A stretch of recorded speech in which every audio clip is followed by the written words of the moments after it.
Hey guys, I'm John with Hops and Brews, and I got my brother Steve here. If you saw earlier, we did a unboxing, a fan unboxing of El Segundo Brewery. Essentially, is what it was. We're gonna go check out some of their lighter beers that they have. Yeah.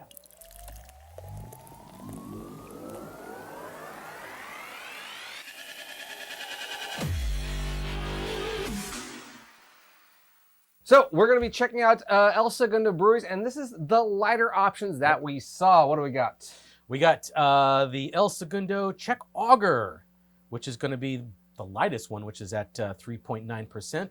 Yeah, let's see. We got a El Segundo Hüftgold, a Festbier, 5.8%. I think this is the heaviest. Yeah, that's the heaviest in this. And then last but not least, maybe, we'll find out, is Steve Austin's Broken Skull American Lager. Now, you did a Steve Austin beer before. Yeah, I did their IPA one. Yeah, that's right. So this is their lager, and I think this one clocks in at a whopping 4.8. Yeah. So we'll see. We'll see. Let's take a look. All right, so let's check out what the Czech Auger has to offer. The lightest. Ooh, it's dark. Roasty aromatics. Let's see what we got. We'll start off with the Czech Auger. The lightest, I think, 3.9. Okay. Wow. First off, I thought this was gonna be like a light beer, but it's very dark. Super surprising, but it definitely smells more roasty. It looks like soda. It looks like Coke.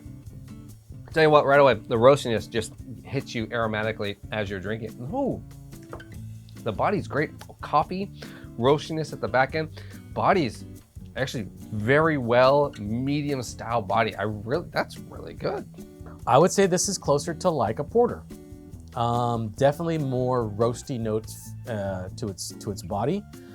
Not like what you would think a lager being. It's definitely more of a roasty, more portery, almost stout-like in taste. That's like a really good beer.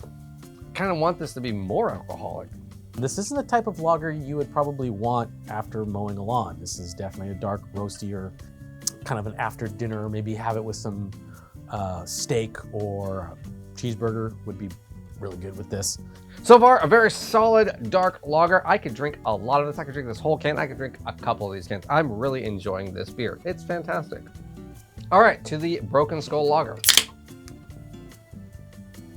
If I had to, I would have smashed them together. Look. All right.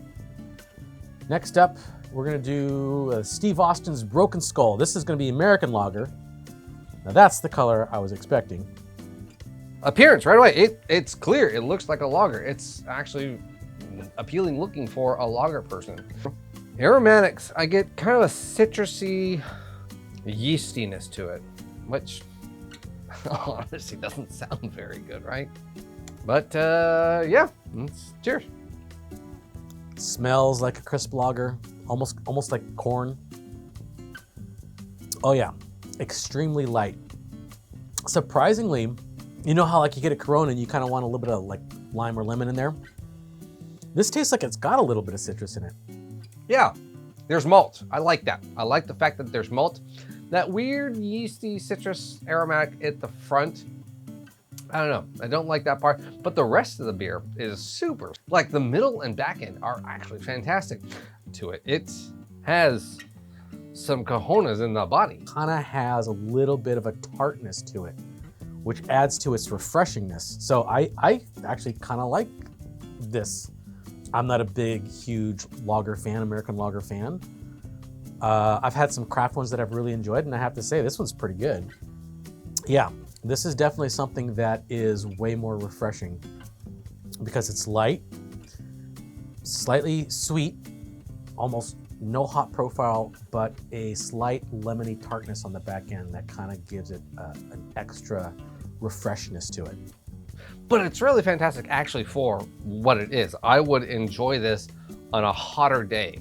I really would. I think this would shine on a hotter day. Still solid offering. All right, we got the Festbier.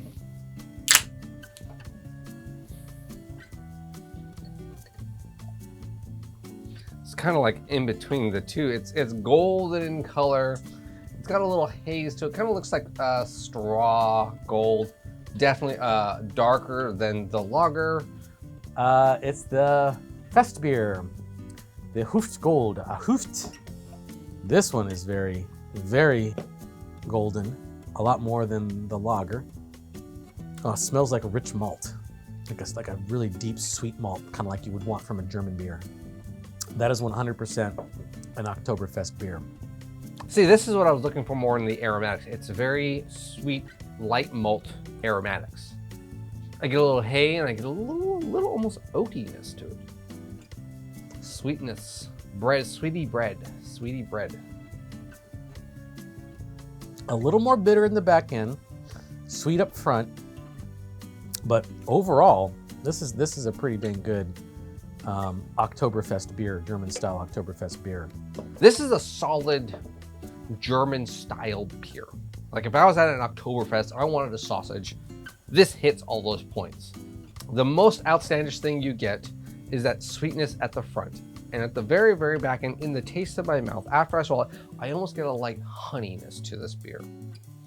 Overall, it's still very enjoyable. It's like Oktoberfest style beer. I'm not gonna be disappointed. I don't care. I want a pretzel, I want a sausage, and I want this beer. That's what I want this beer to be. It is fantastic for that aspect. Definitely something I would like to have a sausage with. Pretty good. I mean, I've had some real authentic German Oktoberfest beers. I would say this is pretty comparable to those. The only thing I would say, it's a little more hoppy than some of the other German beers that I've had before. But other than that, it kind of nails the malt profile on it instantly. But it's got a little more of a hoppier finish. But definitely clean, malty, sweet, slightly bittering finish. Pretty good. Nice beer.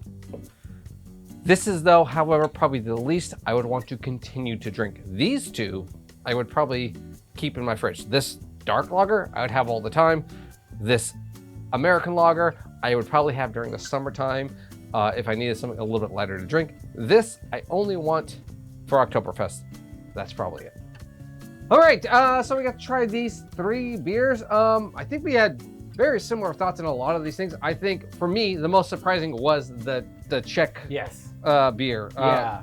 Neither of us saw the darkness part of it. There is on the label in small letters at the bottom, it says dark lager. We both missed that. Yeah. We were thinking this is going to be I thought it was going to be another German style lager. Right.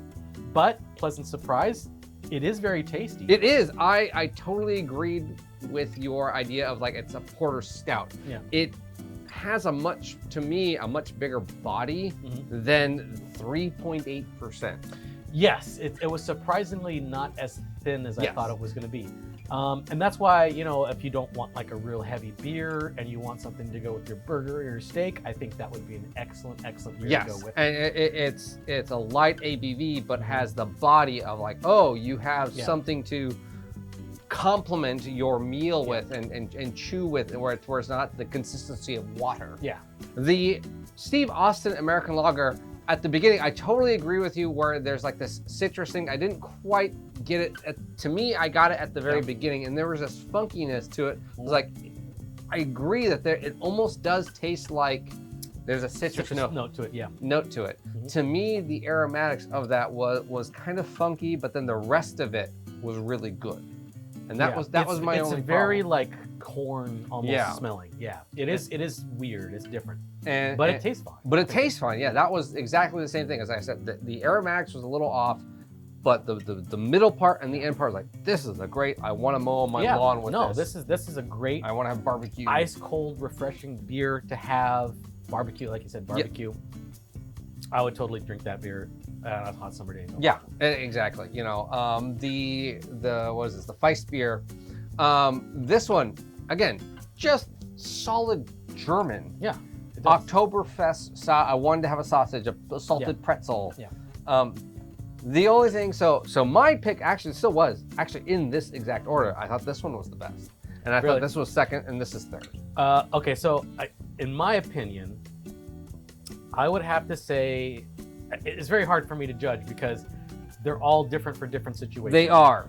We live in an area they have a Bavarian village town really close. They have a very big Oktoberfest where they serve a lot of authentic German fest beers. Yeah. And I've drinking tons of them, and I can tell you that this is pretty close to being authentic. It's comparable. It's very comparable. And so just by that, I want to say that this is probably my favorite. Okay. But I'm also like, you know what? It's very rare that I find an American lager that I actually really enjoy. Right? So this might be my favorite. But then I'm like, you know what? That's just weird. This one's different. It's like a light beer that tastes like a heavy stout, and I could enjoy it with the meal and not worry about getting like wasted or anything.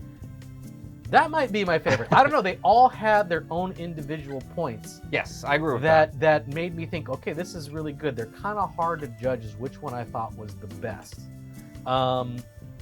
If I were to say which one would I probably drink the most, I'd probably say this. Okay. Because this is probably the most versatile. I can drink it whenever, you know, and it's not too heavy. Yeah. It's pretty flavorful. That's probably what I would say. But they all three have their very like places to be. Oh, totally. Yeah. Where they shine. Yeah, exactly. I said I'd probably have these two in my fridge all the time. Probably this one all the time because it's a different body style, flavor style. If I want dark roasty, I can have this, and I'm not going to get smashed or anything like that because half the time it's not like a 10%. Yeah, stout exactly. Like Most of the time, people when they release a stout, it's a barrel aged or imperial stout. Big thing. I could drink a lot. This is my summertime, springtime, outdoor working style. I'm gonna have this for like 6 months of the year. Yeah.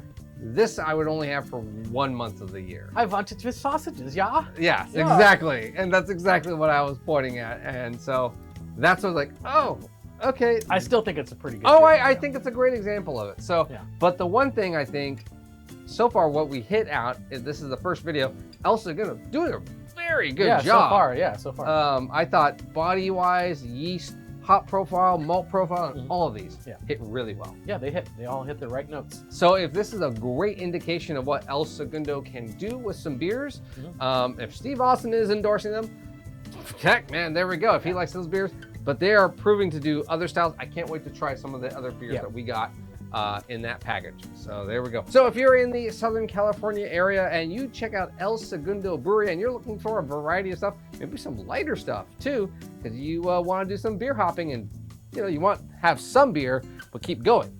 They got some good light stuff. Yeah, good light stuff. So check them out. Yeah. See you guys. Bye. Hey guys, thanks for watching this video. Remember, hit like and subscribe. Follow me on all my social media stuff. The links for all of those will be at the very bottom of the description. You ever have any El Segundo Brewery? Probably the most common ones are the Stone, Steve Austin IPAs, the American lagers. There's a double IPA. I want to try. Oh, he's got a double IPA? He's got a double. I want to try that one. So, hey, if you have that, let me know. Give me the contact. Email contact information is in there. Shoot me a comment. Let's hook up. We love mystery beer. We love mystery beer, too. Mystery beer in the mail. Yeah, That's there we go. The best kind. All right. See you guys. Yeah.